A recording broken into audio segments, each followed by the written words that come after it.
Bonjour tout le monde. Aujourd'hui, on va parler des centres de Riemann. Alors, avant de parler du résultat final ou bien de limites avec les intégrales, on va passer par une démonstration. Dans les livres, en général, on vous donne que le résultat final. On vous donne la propriété comme ça et on demande de l'admettre. Et il y a des profs qui font de la démonstration, il y a des profs qui admettent le résultat final. Et moi je trouve quand on veut faire des exercices de ce genre, il faut connaître les différentes étapes ou bien les différents passages d'une étape à une autre. Comme ça, si on a envie de faire les exercices, on ne va pas avoir de problème dans les calculs parce que ce n'est pas quelque chose d'évident. C'est pas quelque chose de simple. Ça y est, alors on va travailler étape par étape. On va pas sauter d'étape, vous allez voir. Au début, on va parler d'une manière générale. Et après, on va passer au résultat final. Et à partir de ce résultat final, je vais vous donner des petites applications. Des applications où on applique directement la somme de Riemann, on l'applique directement. Et après, on va passer aux grands exercices, c'est-à-dire des bacs ou bien des exercices divers qui parlent de somme de Riemann. Ça va? Alors, il faut bien regarder, suivre, écouter. Il y a des petites étapes que j'ai sautées, mais c'est en relation avec les calculs, c'est tout.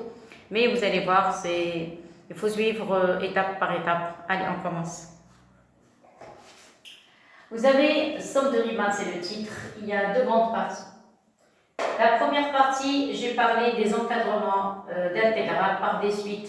Alors, on va commencer maintenant. Encadrement d'une intégrale par deux suites. Soit f une fonction continue sur un intervalle AB. Bien sûr, avec a inférieur à b et ln antinaturel qui est différent de 0 et de 1. Ça y est. Alors, pourquoi? On va voir ça après. Alors, qu'est-ce qu'on va faire? On va prendre l'intervalle AB. On va le diviser sous forme d'intervalle xi plus 1 d'amplitude b moins 1 sur 1. C'est-à-dire, vous allez prendre l'intervalle AB, voilà l'intervalle AB, voilà, ça y est. Ça, c'est le A, ça, c'est le B. Vous allez le diviser en n parties. N parties, première partie, deuxième partie, la même chose, la même distance. Troisième partie, quatrième partie, jusqu'à ce qu'on arrive au point B. C'est-à-dire le premier, je vais lui donner le nom x0. Donc x0, ça va être le A. Et xn, ça va être le B. Alors ça va être xn. Ça va? Très bien. Donc, voilà. x0a. Après, ici, qu'est-ce que vous allez avoir? Vous allez avoir A. Qu'est-ce qu'on a dit? On a divisé l'intervalle en n parties. C'est-à-dire chaque partie va avoir comme amplitude d'ici à ici. Vous allez avoir b moins a et vous allez diviser par n. Chaque distance. Ça y est? Donc, vous avez, si vous voulez avoir x1, par exemple ici, avoir x1, qu'est-ce que vous allez faire? Vous allez prendre a et ajouter cette distance, b moins 1 sur n. Si vous voulez avoir x2, même chose, vous allez prendre le a et ajouter 2 fois b moins 1 sur n. Alors maintenant, on va faire apparaître une suite. Si vous avez ici 1, ici vous avez b moins 1 fois n. Si vous avez ici un 2, vous allez avoir ici 2 b moins 1 sur n. Si vous avez un k, dans le cas général, vous allez avoir ici k fois b moins 1 sur n. Et le dernier, xn, ça va être a plus n fois b moins 1 sur n. Bien sûr, simplification avec les n, je n'ai pas envie de toucher l'écriture. Et voilà, il va rester b moins avec plus a, il va rester que le b. C'est ce qu'on a dit. Donc x0, ça va être le a et xn, ça va être le b. C'est la première étape. Deuxième étape. Alors regardez, j'ai mis des étoiles. C'est-à-dire les étoiles sont des étoiles. Deuxième étape. On va prendre k, un entier naturel qui appartient à l'intervalle 0, n-1. Ça y est, donc c'est-à-dire de 0, 1, 2, 3 jusqu'à n-1. Les entiers naturels. Intervalle, inter-n, parce que dans n, il n'y a pas d'intervalle. Ça y est, soit nk, la valeur maximale de f, c'est-à-dire le maximum, sur l'intervalle, j'ai pris le cas général, l'intervalle xk plus 1. Dans le cas général, c'est-à-dire Par exemple, si vous avez ici, je ne sais pas, si vous avez ici xk, ici vous allez avoir xk plus 1. Vous êtes d'accord? Voilà, donc il faut mieux écrire en haut. Comme ça va être de la même manière. Ça va? Alors, on va poser par exemple ici xk. Donc le prochain, ça va être xk plus 1. Ça va? Ça c'est xk plus 1. Très bien. Donc qu'est-ce qu'on a dit? Sur l'intervalle xk plus 1, je vais prendre la valeur maximale et la valeur minimale. Par conséquent, par f, par la fonction f.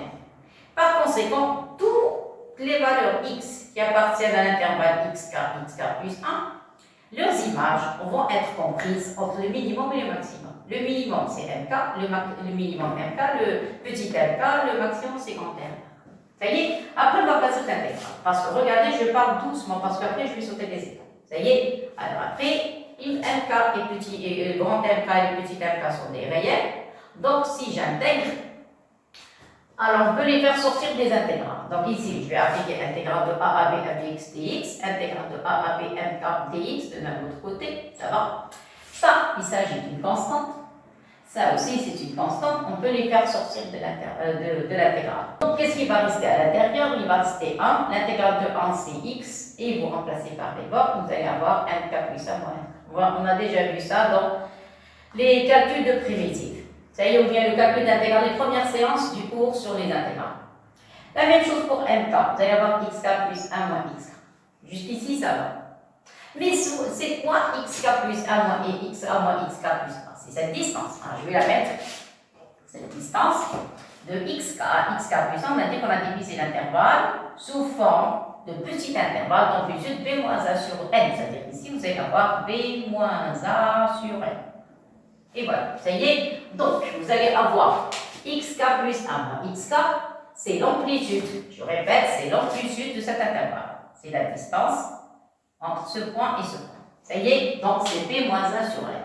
Donc, par conséquent, le mk, voilà, je n'ai pas touché. Et ça, qu'est-ce que ça donne? Ça donne b moins 1 sur 1. De même, ici, vous avez b moins 1 sur n. Et voilà, vous avez le premier résultat. Ça y est, voilà. On a plusieurs résultats, mais un dépend de l'autre. Vous allez voir. Donc, ici, je n'ai pas envie de sauter d'étape.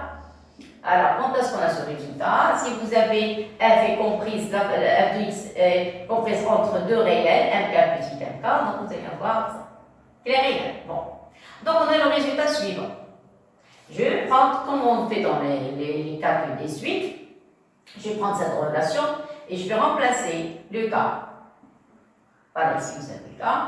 Remplacer le k par 0, par 1, par jusqu'à n-1. Ça y est, donc ici, j'ai donné à k la valeur 0.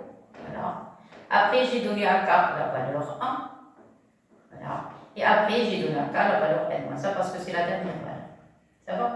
Alors, n-1 ici, n-1. Ça va? Et après, j'ai effectué la somme. Mais en appliquant relation de charge, si vous prenez, alors ici, on a des pointillés. Ici, des pointillés, de même ici et de même ici. Ça va? Bon. Alors après, je vais parler de la partie du milieu. En appliquant la relation de charge, vous avez x0, x1 plus x1, x2. Donc les x1 vont disparaître. Encore, qu'est-ce qu'on va avoir? x0, x2. C'est quoi la prochaine intégrale? Ça va être de x2, x3. x2 va disparaître, etc. Et on va continuer à appliquer la même chose jusqu'à la dernière ligne. La dernière ligne, si on fait la somme de toutes ces intégrales, ça y est, c'est la somme en appliquant les relations de charge par rapport à chaque intégrale. Qu'est-ce qui va rester à la fin? Il va rester le x0 et il va rester le x. Voilà, tous les autres vont disparaître. Parce que vous allez appliquer la relation de charge, vous allez faire la somme. Et par conséquent, ici, qu'est-ce qui va rester? Il va rester x0. Ici, il va rester x. Ça y est, mais c'est quoi x0? x0 n'est autre que le a égale le b. Attendez. Voilà, vous avez le a et vous avez le b. Ce sont les extrémités de l'intégrale. Et le b. Ça va? Ça, c'est la partie du milieu. Donc voilà ce qui reste, les extrémités de a jusqu'à b. Maintenant, pour ces nombres, vous avez b moins 1 sur 1, on peut factoriser par b moins 1 sur 1, et vous avez sigma. Sigma de quoi? dm, dmk. K variant de quoi? De 0 jusqu'à n moins 1. Voilà, ça y est. Donc ici, la somme, vous avez de k variant de 0 jusqu'à n moins 1. N moins 1. Ça va? Très bien. Même chose, l'autre côté. Le même travail, c'est au lieu de petit m, comme on a le grand m. Ça y est, donc ici, vous allez avoir variant. Qu'est-ce qu'on a dit? Que k est égal à 0 jusqu'à n moins 1. Clair? Et maintenant, la forme générale. Ici, qu'est-ce qu'on a dit? On va avoir ici k, variant de k est égal à 0 jusqu'à n moins 1. De même l'autre côté. Voilà. Parce qu'après, ça va devenir un petit peu difficile, vous allez voir. Donc, qu'est-ce qu'on a dit? K est égal à 0 jusqu'à n moins 1. C'est clair? Ouais. Maintenant, qu'est-ce que je vais faire?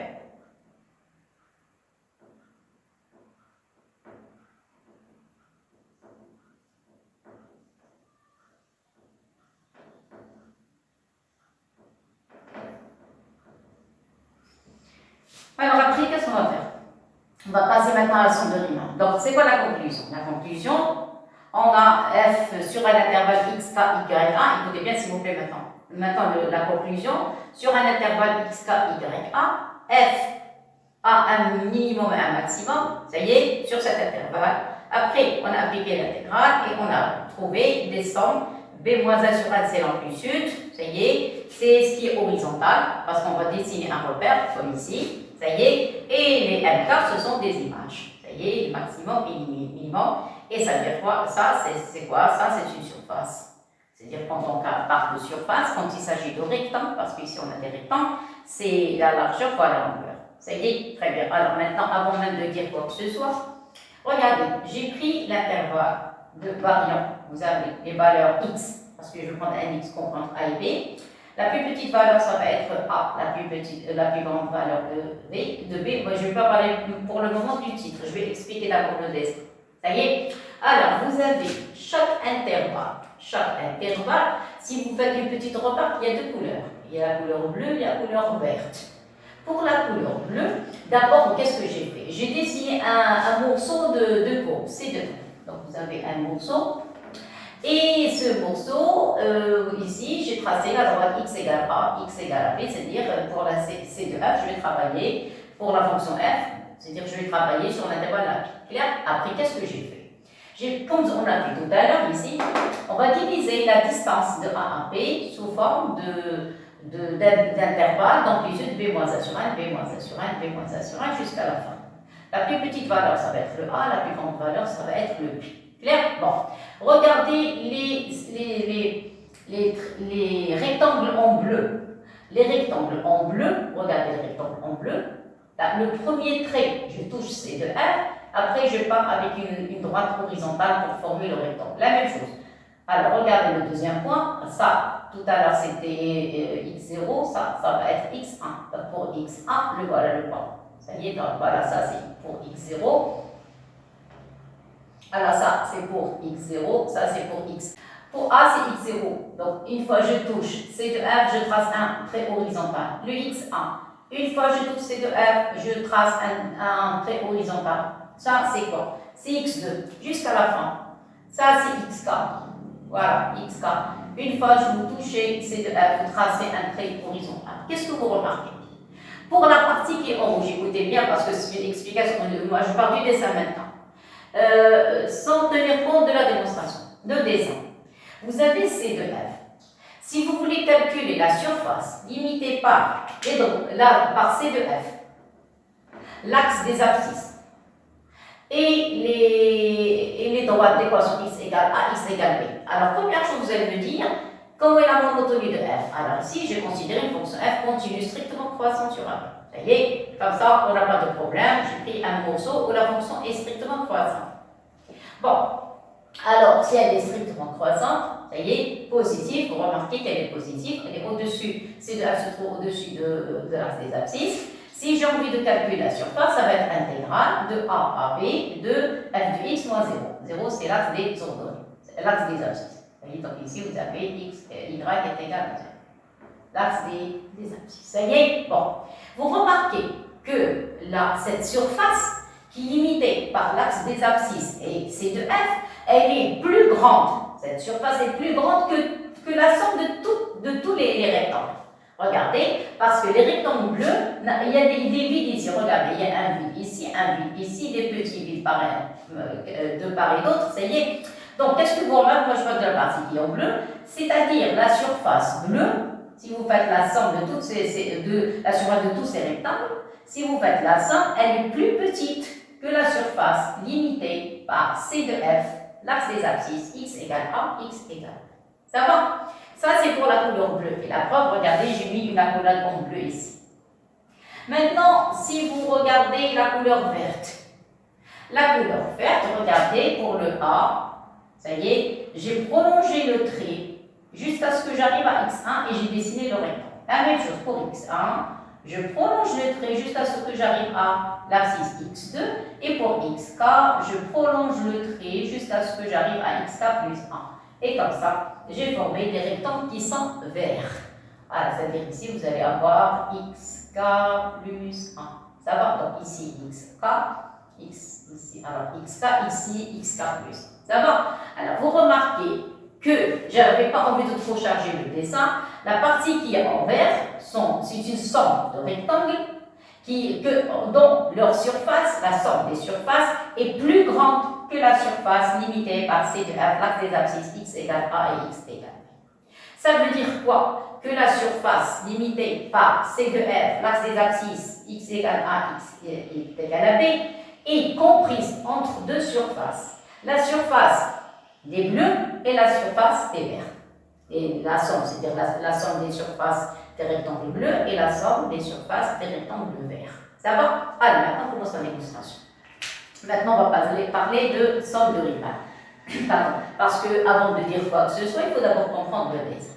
Alors maintenant, qu'est-ce qu'on va faire? On va considérer, oui, dernière chose s'il vous plaît, c'est très très important. Tout à l'heure, on avait considéré petit mk et le plus grand mk, c'était ça, c'est le minimum, et ça, c'était le maximum de f sur l'intervalle xk plus 1. Mais maintenant, on considère une fonction qui est strictement croissante, continue strictement croissante. C'est-à-dire le minimum, ça va être f de xk, et le maximum, ça va être f de xk plus 1. Ça y est, donc on ne va plus parler ni de mk, le petit m, ou bien le grand m. Ça va? Alors, on passe maintenant à la démonstration. Alors, ça y est, on a parlé de fonction continue strictement croissante sur AB, c'est fini. Donc, sur l'intervalle xk plus 1, cet intervalle. Et vous remarquez que ça, moi, je travaille maintenant dans le cas général. On a dit c'est quoi l'amplitude? C'est B moins A sur M. Ça va? Très bien. Alors, donc sur cet intervalle, xk plus 1, qu'est-ce qu'on a? Le minimum, ça va être f de xk. Le maximum, ça va être f de xk plus 1. Donc ça, c'est très important. Ça va jouer sur la démonstration. Ça va? Bon.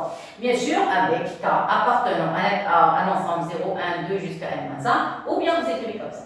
L'intervalle 0, n-1, inter n. Dans les classes supérieures, on n'écrit pas ça, on met seulement deux barres ici, deux barres ici. Bien sûr, sous forme d'intervalle et de barres devant. Ça y est, mais nous, on est en terminale, donc on n'a pas le droit d'écrire cette écriture spéciale. Ça va? Alors, continuons cette démonstration. Donc, par conséquent, au lieu d'avoir cette écriture, f de x compris entre mk et m grand n en k, qu'est-ce qu'on va écrire? F de x, oui, voilà, f de x est comprise, cette valeur, entre f de xk et f de xk plus 1. Voilà ce qui m'intéresse. Ça, c'est le déclenchement de la démonstration. Et voilà, ça y est. Donc ici, attendez. Il ne faut pas trop mélanger les écritures. Alors, xk plus 1. Ça y est.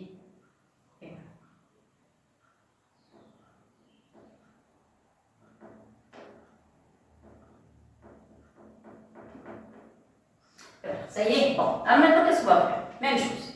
Même démonstration. Seulement, au lieu des mk, les petits et les grands, on va parler que de f de xk plus 1. Alors, je ne vais pas refaire la même chose. Regardez, je suis passé directement. Regardez, de cette ligne, celle-ci, ça va? Regardez, celle-ci, alors ici, j'avais petit mk et grand mk. Après, je suis passé aux intégrales. Après, j'ai fait sortir les mk. L'intégrale, ça donne xk plus 1 moins xk. Ça y est, et après, j'avais trouvé cette relation. C'est ce que j'ai fait. Je vais faire la même chose. Enlever les petits mk, vous allez les remplacer par f de xk. Enlever les grands mk, vous allez les remplacer par f de xk plus 1. Ça y est, donc vous remarquez que j'ai sauté les étapes. Je suis passé directement de cette relation. Ça y est, donc, regardez, f de xk. F de x est compris entre f de xk et f de xk plus 1. S'il vous plaît, il faut écouter, parce que sinon, on va poser la question, comment on a fait pour passer de cette ligne à cette ligne? En appliquant cette relation. Ça y est, le passage ici, ici, ici, et vous avez le résultat. Ça y est, donc si vous voulez, je peux mettre une flèche. Ça va, donc celle-ci et celle-ci, voilà. Voilà, c'est celle-ci. Voilà, ça y est. Voilà. Alors je vais l'écrire ici avec quoi? Avec mk est égal à f de xk et mk, le grand, est égal à f de xk plus 1. Ça va comme ça? Et voilà, c'est la même chose, Ça va? Alors après, voilà, la relation, ça y est. Alors après, je suis passée directement à la dernière relation, celle-ci. Ça y est, donc ici, vous avez b-1 sur n-1, vous avez k-1 jusqu'à n-1, même chose. Au lieu de mk, vous allez avoir f de xk, sigma, ici, mk. Même chose, intégral de ab, f de x dx, b-1 sur n, et vous allez avoir cette relation. Donc vous pouvez écrire, voilà, ou bien la relation, ou bien celle-ci. Et voilà. Ça y est, voilà, en remplaçant mk par f de xk et grand mk par f de xk plus. Là, maintenant, c'est terminé. Alors maintenant, ça y est, je passe. Donc, qu'est-ce qu'on a fait ici? J'ai encore écrit là cette relation. Oui. Alors ici, j'ai appliqué le oui. J'ai appliqué la somme. C'est quoi le x0 comme tout à l'heure? Le x0 c'était le a et le xn c'était b. Ça va? Donc x0, je vais écrire en blanc, en bleu. Donc ici, on avait trouvé x0. Ici, c'était xn. Ça va? Le x0, c'est quoi? Le x0 n'est autre que le a et le b n'est autre que xn. Ça va? Et voilà, donc la forme que je cherche. Ça va? Très bien. Donc, s'il vous plaît, vous remarquez que j'ai sauté ici les étapes, mais qu'est-ce que j'ai fait? J'ai posé mk. Mais il vaut mieux écrire ça avec une autre couleur. Parce que c'est ça la clé de l'exercice, la démonstration. Alors, et alors, on pose.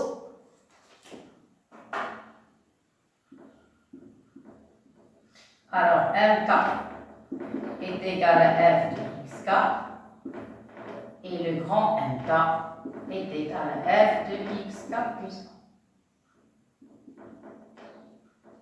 Et voilà, ça va comme ça. Comme ça, on est quitte. Donc, c'est la même démonstration. Et voilà.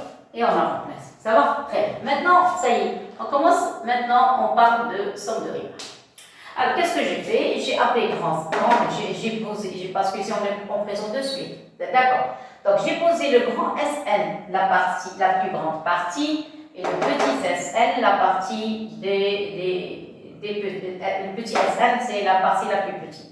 Avant de dire quoi que ce soit, cette somme, c'est quoi? C'est une somme de rectangle, de surface de rectangle. Pourquoi? Parce que c'est quoi surface d'un rectangle? Surface d'un rectangle, c'est longueur fois largeur.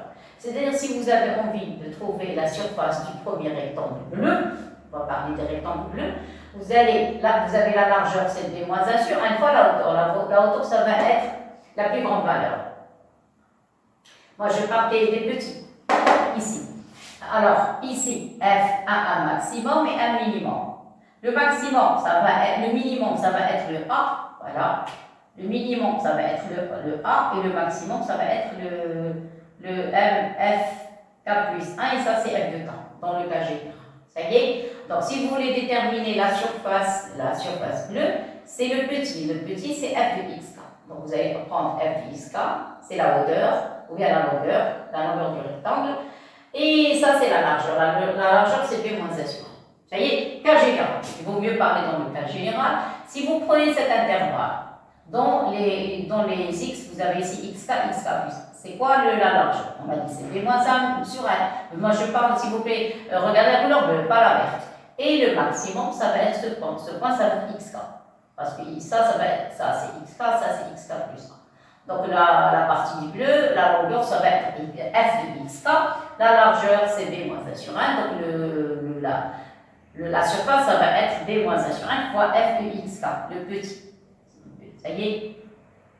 Et pour c'est-à-dire plus petite valeur, pour la plus grande, vous regardez les rectangles verts, plus grande c'est f de xk plus 1. Donc si vous voulez calculer la surface verte, vous allez prendre la largeur b moins 1 sur l, et la longueur, ça va être la plus grande valeur, le maximum, ça va être f de xk plus 1. Ça va? Donc c'est quoi Sn? Sn c'est somme des surfaces vertes. Ça y est, et le petit Sn c'est la somme des surfaces bleues. Ça va? Donc je vais l'écrire. Sn, c'est la somme des surfaces bleues. Et voilà, Sn. Ça va comme ça? Très bien. Alors maintenant, qu'est-ce que j'ai fait? J'ai appliqué la différence entre les deux. Bien sûr, on peut factoriser par b moins 1 sur 1, b moins 1 sur l. Mais c'est une somme. Si vous avez une différence plutôt, vous avez une différence ici. Si vous avez une différence, il y a des simplifications. Le plus grand, il va rester f de x1. Si vous voulez, c'est à vous de faire. Vous allez appliquer la différence et factoriser par b moins 1 sur 1. Si vous avez envie de développer, vous allez avoir une série de simplifications. Il va rester que le plus petit et le plus grand. Le plus grand, c'est f de x1 et le plus petit, c'est f de x0. f de x1, c'est le b, le plus petit, c'est f de 1. Ça y est, vous n'avez qu'à remplacer ici, vous n'avez qu'à remplacer, écrivez b moins 1 sur 1, sigma, remplacez et commencez à simplifier. Ça va? Il va rester le grand et le petit. Ça va? Maintenant, on va passer aux limites. Or, c'est quoi f de b moins f de a? La fonction est continue strictement croissante. Ça y est? Donc ici, vous avez f de b moins f de a différent de 0. Ça va? Et quand 1 tend vers plus l'infini, qu'est-ce que vous allez avoir? Ce nombre va tendre vers 0 et par conséquent, quand Sn moins petit Sn, leur limite quand 1 tend vers plus infini est égal à 0. C'est-à-dire que de suite, on a la même limite. Alors, qu'est-ce que j'ai fait? J'ai divisé, alors c'est la fin. C'est la fin de la démonstration. Alors, on a encore, qu'est-ce qu'on a trouvé? C'est la fin. Alors, ça, c'est le but. J'ai divisé la démonstration de parties. Regardez, première étoile, comme on a dit tout à l'heure, et deuxième étoile. Voilà. Ça va. Première étoile. J'ai pris intégrale, cette ligne, la première ligne. Variante de a à b à x dx. Ça, c'est quoi? Ça, c'est des petits Sn. L'autre partie, c'est quand Sn. Qu'est-ce que j'ai fait après? J'ai retranché Sn le petit, Sn et Sn. Ça va? Après, je suis passé aux limites. C'est-à-dire maintenant, je passe aux limites des suites. Ça va? Si vous voulez, si j'ai sauté quelques étapes, mais ce n'est pas tellement méchant. Alors ici, vous avez 0. Ici, vous allez avoir limite f de x moins Sn. Ici, limite grand Sn moins petit Sn est égal à 0. Ça y est? Donc, vous avez cette limite est comprise, cette limite entre 0 et ça va tendre vers 0. Alors, on va tendre vers 0, je vais mettre la flèche. Donc, ça va tendre vers 0. Ça va? Qu'est-ce qui va rester? Cette intégrale, limite quand 1 tend vers plus infini de a à b f de x dx moins Sn est comprise entre 0 et 0. Et par conséquent, la limite de f de x moins Sn est égale à 0. Vous êtes d'accord? Or, les limites n'ont aucune influence sur les constantes. Et j'ai oublié dx. N'ont aucune influence sur les constantes. Ici, dx, s'il vous plaît, attention. Voilà, ça y est. Et par conséquent, à quoi est égale la limite de Sn n'est autre que intégrale de a à b f de x dx. Ça va? Bon, je passe à l'autre partie, même chose. Toujours Sn le petit. Ou ici, vous avez l'intégrale, ici, vous avez grand Sn. Retranchez grand Sn, grand Sn, grand Sn. Ça va? Passe aux limites. Alors, limite de Sn moins, le petit Sn moins grand Sn, c'est la même chose. Vous êtes d'accord? Ça, c'est équivalent à écrire limite quand 1 tend vers plus l'infini de petit Sn moins grand Sn est égal à 0. C'est la même chose. D'accord? Parce que c'est ce qu'on a trouvé dans la deuxième démonstration. Ça va? Alors, donc, qu'est-ce qu'on a? On a l'intégrale de a à b f de x dx. Ça y est, on a retranché grand Sn des trois côtés. Après, on passe aux limites. Ça, c'est 0. Ça, c'est 0. Donc, cette limite va être n'est autre que le 0. Ça y est. Et par conséquent, ça, c'est une constante. Ça, c'est la suite. Donc, la limite de la suite égale l'intégrale de a à b f de x dx. Qu'est-ce que je remarque? Je remarque que les deux suites, Sn, bon, puisque leur différence, la limite de grand Sn moins petit Sn est égale à 0, c'est-à-dire les deux suites ont la même limite. Tout à fait normal. Vous êtes d'accord? Et par conséquent, à quoi est égale la limite de grand Sn quand 1 tend vers plus infini? La limite de petit Sn quand 1 tend vers plus infini est égale à l'intégrale de a à b f de x dx. C'est ce que j'ai dit. Ça va? Donc, limite Sn, limite grand Sn, quand 1 tend vers plus infini, c'est intégrale de a à b f de x dx. Ça va? Alors, à partir de l'encadrement des intégrales par des suites, Alors, j'ai pu trouver tout ça. Ça y est. Bon, maintenant, qu'est-ce qu'on va faire? On va passer la forme. Alors ça, c'était l'introduction. Bien sûr, on a montré ce qui n'est pas clair si on ne donne pas la démonstration. Admettons, si on ne donne pas aux élèves la démonstration. Quand on peut parler, on peut passer de limite, d'une suite à une intégrale. C'est pas évident du tout. Vous êtes d'accord? Mais c'est quoi une intégrale? Une intégrale, c'est une surface. Ici, c'est une surface. Et c'est quoi les SN? Les SN, c'est une somme de surfaces de rectangle. Ça y est. Et après, on a appliqué la limite, parce que leur somme, ça forme une somme de termes. C'est une suite, ça y est, jusqu'à n-1. Et de 0 jusqu'à n-1, donc il s'agit ici de suite. Et après, on a appliqué la limite. Ça va? Alors maintenant, on va passer aux choses sérieuses. Alors, s'il vous plaît, maintenant, on va passer à la synthèse. Regardez. Vous avez f, c'est la conclusion. F est une fonction continue sur l'intervalle AB. Bien sûr, avec A inférieur strictement B, avec N intérieur appartient à N étoile. Alors, tout à l'heure, on avait posé Sn est égal à B moins 1 sur N, sigma de K est égal à 0 à N moins 1 f de xk. J'ai remplacé xk par son expression, on l'a déjà posé tout à l'heure. Xk, c'était A plus K, B moins 1 sur N. Là, voilà. Ça y est, donc B moins 1 sur N. Sigma K est égal à 0 à N moins 1 de F, vous remplacez xk par A plus K, B moins 1 sur N. Ça va? Ça, c'est le petit Sn. Pour le grand Sn, la même chose, B moins 1 sur N. Sigma K est égal à 0, N moins 1. Seulement ici, vous avez F de xk plus 1. Voilà, je vous ai montré comment j'ai fait. Alors, regardez. Pour avoir la même expression, parce que ici vous avez xk, ici vous avez xk, voilà la démonstration. Alors, qu'est-ce que j'ai fait? Ici vous avez k plus 1, donc j'ai posé i égale à k plus 1. Quand k prend la plus petite valeur, 0, remplacez 0 plus 1, ça donne 1. Donc il va prendre la valeur 1. Si vous prenez k, si vous lui donnez la valeur n moins 1, le i va prendre i égal à n. N, redonnez à k n moins 1, c'est-à-dire remplacer ici n moins 1 plus 1, ça donne n. Ça va? Donc, cette somme, celle-ci, moi je ne parle pas de B moins 1 sur 1, je parle que de sigma. Sigma de K est égal à 0 à N moins 1, f de xk plus 1, faites le changement. Quand K vaut 0, I est égal à 1, le voilà. Quand K prend la valeur N moins 1, le I va prendre la valeur 1, la voilà. Ça y est, donc ici, au lieu du 0 jusqu'à N moins 1, qu'est-ce qu'on a trouvé? Alors, attendez, je vais faire un petit changement ici, donc, ici, vous allez avoir en bleu, donc I égale, maintenant on a fait un changement, donc I va varier de quoi? De 1 jusqu'à N. Ça va? Et voilà, ça y est. Mais K, ça reste une variable, n'importe laquelle. I ça varie entre 1 et 1. Je peux enlever le I et remplacer par K. K, ça reste toujours une variable muette. Donc K est égal à 1 jusqu'à N, f de xk. C'est ce que j'ai écrit ici. Donc, au lieu de passer de 0 à n moins 1, f de xk plus 1, maintenant je passe à n, de 1 à n, f de x. Ça va? Voilà. Voilà la démonstration. Ça y est, attention ici. Voilà. C'est clair et net. Bon. Alors, maintenant, la conclusion. Sn, c'est la fin. Sn, c'est B moins 1 sur n. Sigma de k est égal à 0 à n moins 1, f de a plus k, b moins 1 sur n. Cette expression, et le grand Sn, B moins 1 sur N, ça y est, donc la même expression, A plus K, B moins 1 sur N, A plus K, B moins 1 sur N. Ici, ça commence de K est égal à 0 à N moins 1, ici de K est égal à 1 jusqu'à N. C'est de suite, qu'est-ce qu'on vient de montrer? Que Sn, le petit et le grand, toutes les suites, toutes les deux sont convergentes. Voilà, sont convergentes. Alors, les deux suites sont convergentes vers la même limite N, sont convergentes vers la même limite N, ça y est, intégrale de A à B f de x dx, ça y est, et par conséquent, vous avez les deux suites ont la même limite, et par conséquent, voilà, je vais remplacer. Donc vous allez avoir ici B moins 1 sur N, B moins 1, la limite, maintenant on passe aux limites. Limite de B moins 1 sur N, sigma de K est égal à 0 à N moins 1, f de A plus K, B moins 1 sur N, égale à la limite du grand Sn.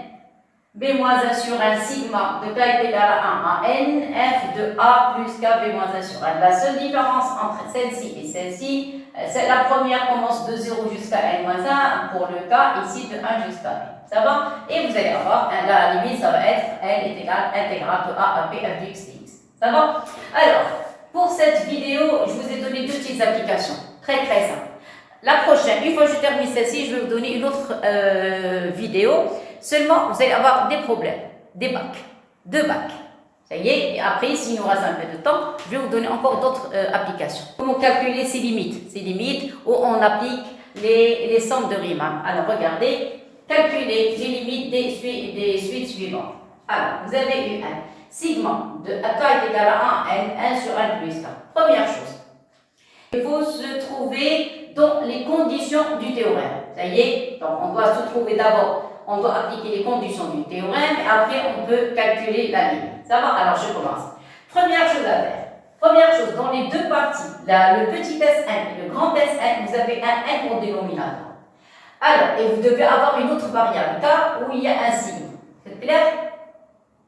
Alors vous avez sigma, c'est-à-dire une somme de k variant des fois de 0 vers n moins 1 et des fois de 1 vers n. Ça y est, la première chose à faire, c'est qu'il faut factoriser par n. Pourquoi factoriser par n? Pour pouvoir le faire sortir de la somme. Alors, j'ai factorisé par n parce que j'ai besoin d'un n au dénominateur. Donc, j'ai factorisé par n. On a séparé les fractions. Vous allez avoir ici 1 sur n plus 1 sur 1 plus k sur n. 1 sur n, ce n est indépendant de k. Donc, on a fait sortir la fraction 1 sur n de la sommation. Ça y est, de la somme.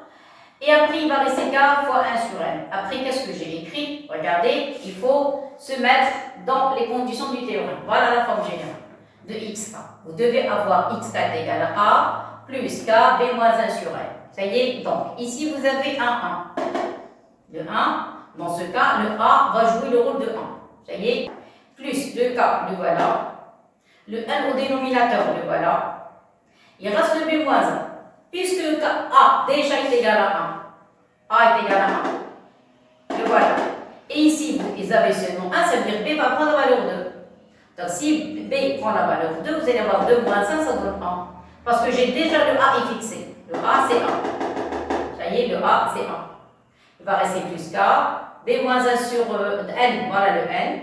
Et B c'est 2 moins 1. Ça y est, ça veut dire quoi? Je dois écrire ici sous la forme de xk. Là voilà, xk est égal à 1 plus k sur 1 sur n. Ça lui joue le rôle de a. Alors xk égale plus le k. Vous avez le 1 du dénominateur et le 1 joue le rôle de b moins 1. Puisque vous avez déjà le a est égal à 1 et vous avez un 1 au numérateur, c'est-à-dire b automatiquement va prendre le 2. Ça y est, ah, voilà. Ça y est, correct. Bon, c'est-à-dire ce 1, je l'ai enlevé, je l'ai remplacé par 2 moins 1 pour avoir la forme celle-ci. Alors ici, de 1 à n, donc c'est celle-ci. Pour avoir b moins 1 sur n. Alors b moins 1 c'est n, c'est 2 moins 1 sur n. Sigma, variant k de 1 à n, le voilà. f de a plus k b moins 1 sur n. Alors, le 1, le voilà. Plus le k, le voilà. Ici, b moins 1 sur n, b moins 1 sur n. Ça va? Très très bien. Alors, qu'est-ce qu'on a dit? On a dit que j'ai posé xk est égal à toute cette expression. Mais moi, cette expression, je l'ai au dénominateur. C'est-à-dire, vous allez avoir 1 sur 1 plus k sur 1. Cette expression, c'est 1 sur xk. Et c'est quoi 1 sur xk? C'est f de xk. Parce que je dois l'écrire sous forme de f de xk. Tout ça, c'est xk. Ça veut dire quoi? Ça veut dire que f de x n'est autre que 1 sur x. Tout simplement. Ça y est, je répète. Vous avez ici, voilà, le k. Parce que ici vous avez la variable, voilà, le k. Ici vous avez xk, ici vous avez xk. Ça y est, voilà, ça y est. Parce que tout ça, vous avez le xk, tout ça au dénominateur. Donc vous allez avoir 1 sur xk, et c'est la forme f de xk, parce qu'on doit appliquer le cours. Ça y est. Et après, ça veut dire quoi? La fonction f est définie par f de x égale 1 sur x. Or, la fonction f définie par f de x égale 1 sur x est une fonction continue sur 1,2. Si elle est continue sur 1,2, donc elle est intégrale au sens de Riemann. Et on a.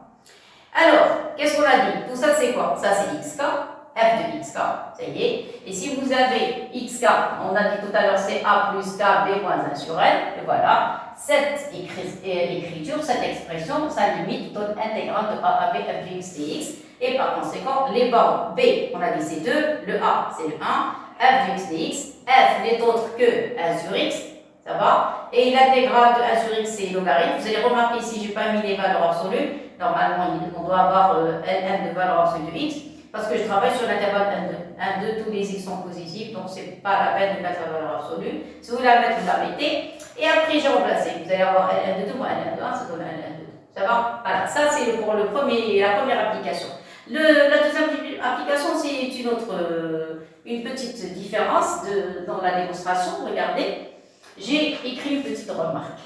Je prends la même expression, seulement je vais me mettre c'est-à-dire regardez, si vous avez A, j'ai pris AB dans le cas général, maintenant je vais prendre le cas particulier, A est égal à 0, B est égal à 1. Alors si vous prenez A est égal à 0, B est égal à 1, ici vous remarquez que je peux avoir deux sortes de sommes, ou bien je commence à partir de 0, ou bien je commence à partir de 1, ou bien 0, ou bien 1, c'est la même chose. Alors, nous, on a ici dans l'exercice, on a 0.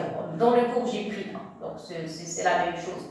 Alors, regardez, remplacer A par 0, B par 1 dans les deux expressions, c'est la même chose.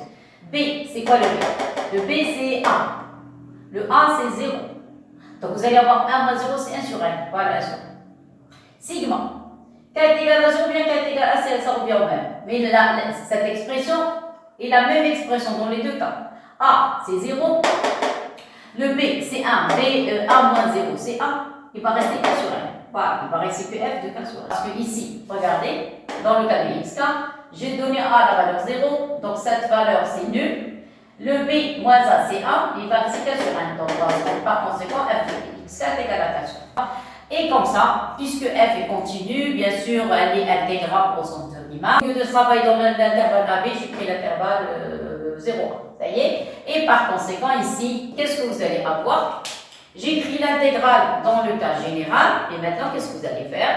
Vous allez enlever le A, vous allez remplacer par quoi? Par 0. J'ai laissé ça à la fin. Et le B, donc je vais écrire ça en rouge. Donc le 0, je l'ai remplacé par le A par 0. Et le B, je vais le remplacer par A. Et voilà. Ça va? Et voilà, j'ai laissé ça jusqu'à la fin. Clair? Et ça, c'était dans le cas général sur l'intervalle AB, quelconque, vous avez les bornes AB. Bien sûr, F continue sur l'intervalle AB fermé. Ça va? Mais ici, j'ai laissé jusqu'à la fin, j'ai enlevé le A et B, et je les ai remplacés par les bornes par 0 et 1. Clair et net? C'est ce que je vais essayer d'appliquer dans cette application. Alors, on a une autre suite, VL.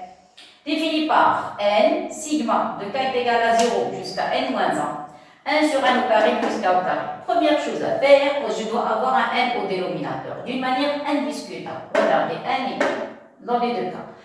Donc, je vais factoriser par n au carré, factoriser par n au carré, et le fait de sortir, maintenant je vais sauter des étapes, n au carré, je vais sortir de sigma, donc vous allez avoir 1 sur n carré. Voilà, on a fait apparaître n sur n. Ça va? Maintenant, qu'est-ce qu'il reste? Il reste sigma 1 sur 1 plus k au carré sur 1 au carré. Ça y est, k au carré sur 1 au carré, c'est k sur 1 au carré. Ça va? Bon. Alors après, qu'est-ce que j'ai fait? Ici, j'ai pris le k. Regardez ici, vous avez 1 sur n. Dans ce cas, j'ai posé x4 égale à k sur 1. Ça veut dire quoi? C'est-à-dire ici, je travaille dans les conditions de a est égal à 0 et b est égal à 1. Ça y est, dans ce cas, à quoi est égal xk? Ça fait remplacer. Ici, vous allez avoir 0, k, b moins a, c'est 1 sur 1. Donc, vous allez avoir x4 égale à k sur n. Ça va? Très très bien. Donc, maintenant, qu'est-ce que je vais avoir? Je vais avoir 1 sur n.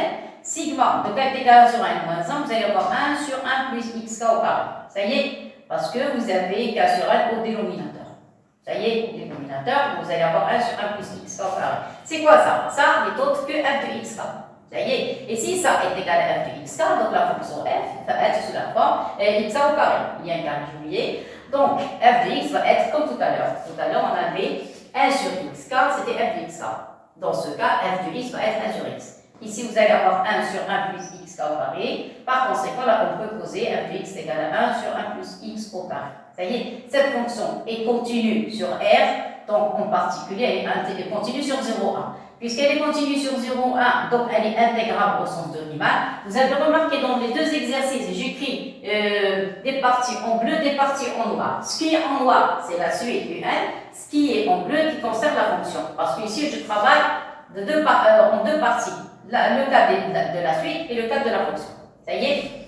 Et après, qu'est-ce qu'on a dit? Elle est continue sur 0,1, donc elle est intégrale au sens de Riemann. Puisqu'elle est intégrale au sens de Riemann, donc la suite Vn, qui est égale à n sigma de k est égal à 0, n moins 1, 1 sur n carré plus k carré, est une somme de Riemann de f sur 0,1.